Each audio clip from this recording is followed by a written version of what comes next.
अपने जनता की आवाज बनकर भी हम बैठे। तो कहीं ना कहीं इस पूरे तीनों विषयों को साथ में लेकर एक विधायक के रूप में हम यहाँ बैठते हैं और यहाँ से सदन की भी गरिमा कैसे बढ़े इसकी भी चिंता करते हैं। मैंने मुख्यमंत्री जी को कई अवसरों पर देखा है। 2006 में मैं पहली बार विधायक बना अध्यक्ष जी, और तब से लेकर मुख्यमंत्री जी ने किस प्रकार से पूरे बिहार की छवि को, अभी चर्चा विजय चौधरी जी जिस शब्दों का कर रहे थे, हम लोग भी बिहार से बाहर जाकर पढ़े हैं और उस पढ़ाई लिखाई करने के दौरान किस प्रकार के शब्दों का प्रयोग बिहार के लिए किया जाता था। 2005 के पहले का कालखंड मैं इस सदन में सत्ता और विपक्ष के रूप में नहीं है कि उस छात्र के रूप में बता रहा हूं जो हम लोग भी पढ़ते थे तो जब, और उस पूरे बिहार की उस छवि को उस समय से लेकर और आज जब हम 2026 में खड़े हैं तो कहीं ना कहीं लगता है कि अपना बिहार आज देश में भी अगर सम्मान पा रहा है तो कहीं ना कहीं हम लोगों ने पिछले 20 वर्षों में जो बिहार की छवि बदली है उसका एक बहुत बड़ा कारण है। माननीय प्रधानमंत्री जी ने मुझ पर भरोसा किया, पार्टी के काम करने के इन्होंने सिस्टम को हमेशा सम्मान दिया है और मैं ये मानता हूं कि इस सदन में कई ऐसे हमारे पूर्व के वरिष्ठ नेता रहे हैं जिन्होंने बिहार को कई गरिमामय समय दिया, लेकिन कुछ लोग जो अभी साक्षात रूप से हमारे सामने हैं, जो नेतृत्व हमारे सामने हैं, जिनसे हमें प्रेरणा लेनी चाहिए। मैं कह सकता हूं कि देश के प्रधानमंत्री जी ने जहां सेवा के भाव से काम किया, वहीं माननीय मुख्यमंत्री जी ने सुशासन की प्रक्रिया को पूरी तरह से सरकार में रहते हुए कैसे हम ट्रांसपेरेंट सरकार दे पाए, ये छवि कैसे बने, उस परिस्थिति में जब बिहार निकल कर आया था और आज जिस परिस्थिति में हम बैठे हैं, मुझे लगता है यहाँ पर बैठे हुए सभी सदस्यों के लिए ये अपने आप में एक ऐसा नेतृत्व है जिससे हम सबको प्रेरणा लेने की हमेशा जरूरत रहेगी। ये सदन मेरे पिताजी के मृत्यु के बाद मैं भी सदन का सदस्य बना और मैं एक बात कई अवसरों पर कहता हूं अध्यक्ष जी, मैं भी नहीं जानता था जब राजनीति में नहीं आया था कि एक व्यक्ति समाज में कितना बड़ा स्थान पा लेता है राजनीति में आने के बाद। जो भाव से जनता उसको देखती है, मैंने अपने पिताजी के जीवन को उसमें देखा कि लोग मेरे हाथों को पकड़ के मिलते थे, रोने लगते थे, तो मुझे लगता था कि मेरे पिताजी हैं, सामने वाला व्यक्ति क्यों इतना भावनात्मक हो रहा है। मैं नहीं जानता था कि उसकी भावना किस प्रकार से जुड़ी है, लेकिन मुझे लगा कि मैंने पिछले 20 वर्षों में हमेशा ये ध्यान रखा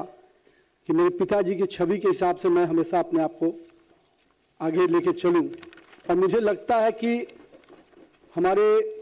आज के सभी जनप्रतिनिधियों को ये बहुत आवश्यकता है हम सबके लिए कि हम जनता के साथ किस प्रकार से उस लगाव के साथ जुड़े, उस भावना के साथ जुड़े, ताकि जब हम नहीं भी रहे, हम जब हमारे काम की बातें हों उस समय भी हमारे प्रति उनकी वही भावना रहे। तो नहीं, हमारे राजनीति में एक सही रूप से सफलता तब मिलेगी जब हमारे नहीं रहने पर भी लोग उस रूप से हमें याद करेंगे। साथ ही साथ सदन की हर छोटी बड़ी घटनाओं का से मैंने भी बहुत कुछ सीखा है।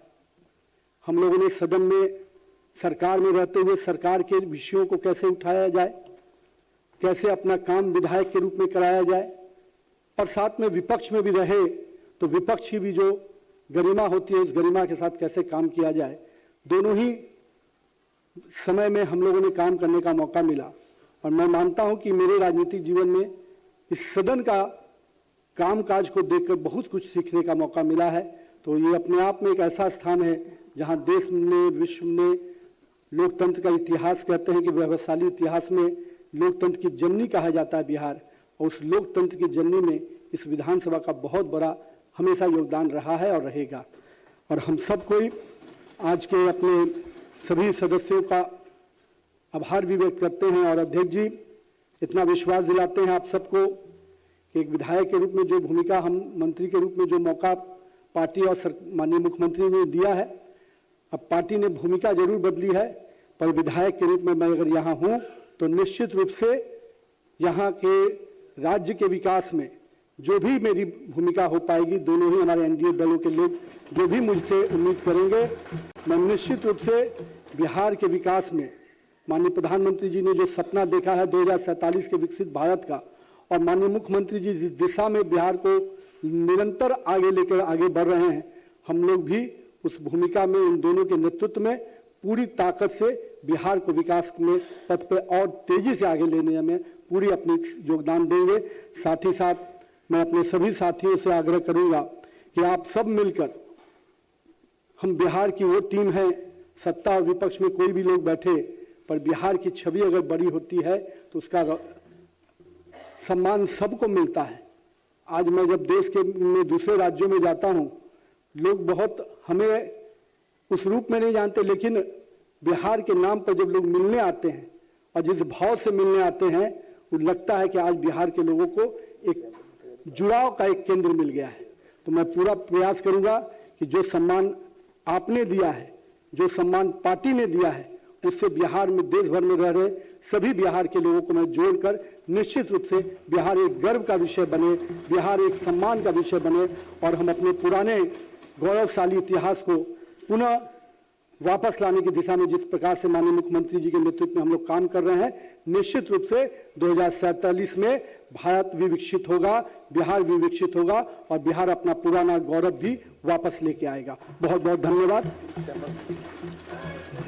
माननीय सदस्यगण, अब शून्यकाल लिए जाएंगे,